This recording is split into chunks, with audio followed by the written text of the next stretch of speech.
Hello friends, power point basic സീരീസിന്റെ പുതിയൊരു വീഡിയോയിലേക്ക് എല്ലാവർക്കും സ്വാഗതം. ഇന്നത്തെ വീഡിയോയിലൂടെ നമുക്ക് പവർ പോയിന്റിൽ വിവിധതരം ട്രാൻസിഷനുകളെ കുറിച്ച് മനസ്സിലാക്കാം.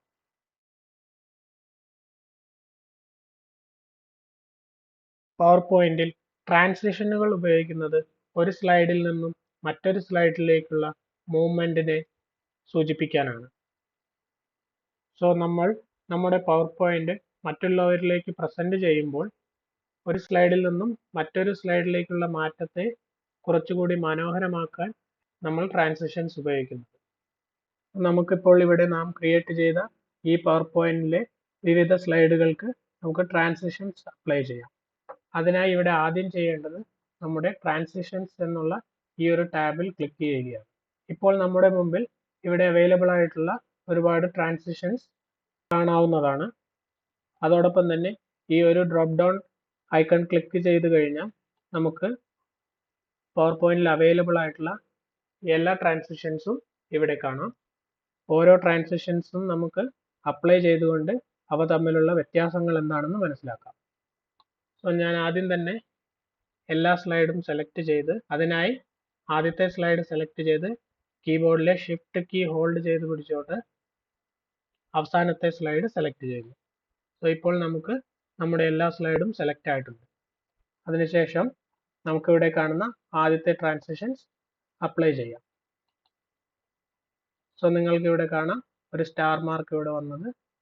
ഇനി നമുക്ക് ഇതിന്റെ എഫക്റ്റ് എന്താണെന്ന് നോക്കാൻ സ്ലൈഡ് ഷോ അപ്ലൈ ചെയ്ത് നോക്കാം.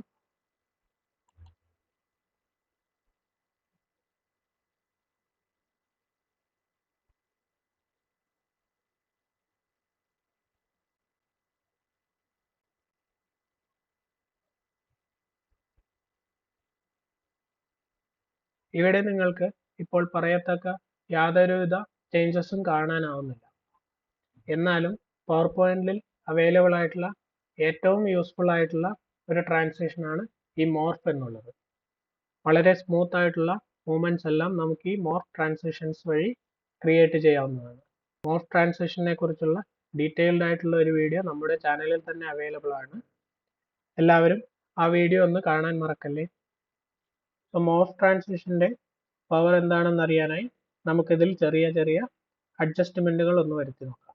ഞാൻ ആദ്യം തന്നെ ഈ രണ്ടാമത്തെ സ്ലൈഡിന്റെ ഹെഡിങ് അതുപോലെ തന്നെ തൊട്ടു താഴെയുള്ള ഈ ഡിസ്ക്രിപ്ഷനും ഒന്ന് സെലക്ട് ചെയ്ത് കോപ്പി ചെയ്തതിന് ശേഷം ആദ്യത്തെ സ്ലൈഡിലേക്ക് പേസ്റ്റ് ചെയ്യുകയും ഇവിടെ നമ്മൾ ഈ കാണുന്ന ഈ ഒരു ഏരിയയ്ക്ക് പുറത്തേക്ക് ഇപ്പോൾ നമ്മൾ ഇവിടെ പേസ്റ്റ് ചെയ്ത കണ്ടന്റിനെ ഒന്ന് മാറ്റി വെക്കുകയും ചെയ്യുകയാണ്. അതിനായി ഞാൻ ഈ രണ്ട് കണ്ടന്റും സെലക്ട് ചെയ്ത് ലെഫ്റ്റ് ആരോ കീ പ്രസ് ചെയ്ത് ഈ സ്ലൈഡ് ഏരിയയ്ക്ക് പുറത്തേക്ക് ആ കണ്ടന്റിനെ മാറ്റി. ഇനി നമുക്ക് ഒന്ന് സ്ലൈഡ് ഷോ അപ്ലൈ ചെയ്ത് നോക്കാം.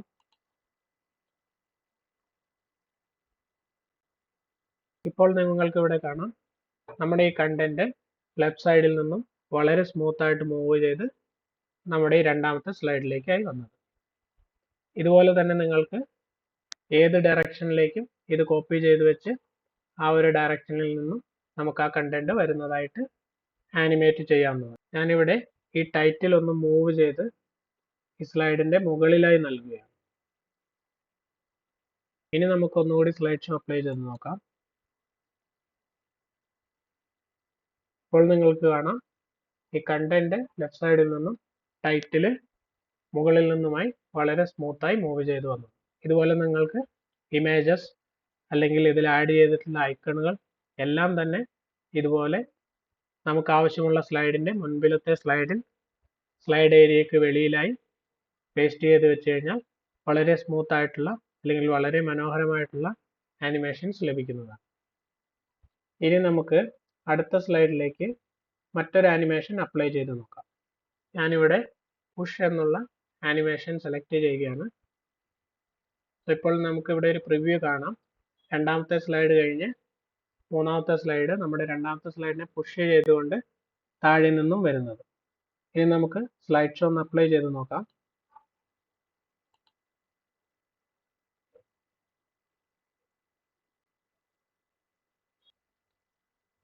ഇപ്പോൾ നമ്മുടെ ഈ സ്ലൈഡ് താഴെ നിന്നാണ് മുകളിലേക്ക് വന്നത്. ഇനി നമുക്ക് അതിൻ്റെ ഡയറക്ഷൻ ഒന്ന് മാറ്റണമെങ്കിൽ ഇവിടെ എഫക്റ്റ് ഓപ്ഷൻസ് എന്നുള്ള ഈ ഡ്രോപ്പ് ഡൗണിൽ ക്ലിക്ക് ചെയ്ത് കഴിഞ്ഞാൽ ഇപ്പോൾ സെലക്ട് ആയിട്ടുള്ളത് ഫ്രം ബോട്ടം എന്നാണ്.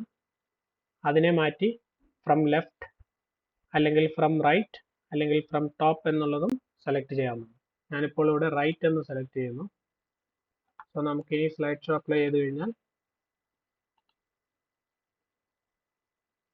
നമ്മുടെ സ്ലൈഡ് റൈറ്റിൽ നിന്നും വരുന്നതായി കാണാം.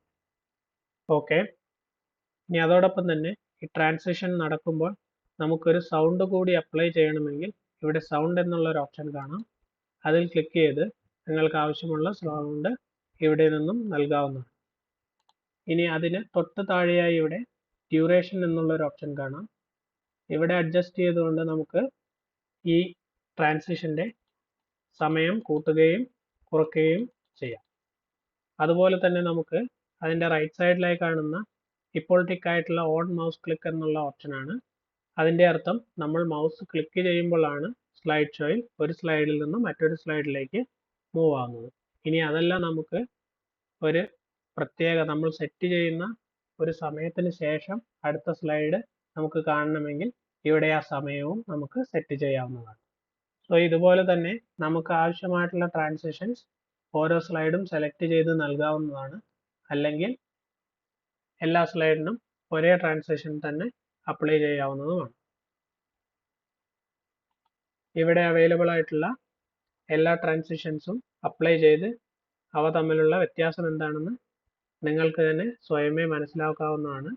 ഞാനിവിടെ തൽക്കാലം ബാക്കിയുള്ള എല്ലാ സ്ലൈഡുകൾക്കും പുഷ് ആനിമേഷൻ നൽകുകയാണ്. ഫ്രം ബോട്ടം എന്ന് തന്നെ സെലക്റ്റും ചെയ്യുന്നു.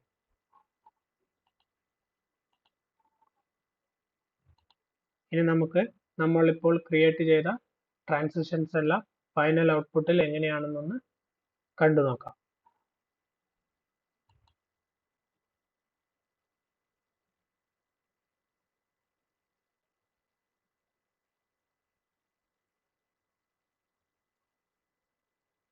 ഓക്കെ, സോ അപ്പോൾ അത്രയുമായിരുന്നു പവർ പോയിന്റിൽ ട്രാൻസിഷൻസ് അപ്ലൈ ചെയ്യുന്നതിനെ കുറിച്ചുള്ള വീഡിയോ.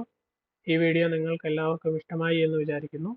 തുടർന്നും ഇതുപോലുള്ള വീഡിയോസ് ലഭിക്കുന്നതിനായി ഈ ചാനൽ ലൈക്ക് ചെയ്യുക, ഷെയർ ചെയ്യുക, സബ്സ്ക്രൈബ് ചെയ്യുക. മറ്റൊരു വീഡിയോയുമായി വീണ്ടും കാണാം. Thank you.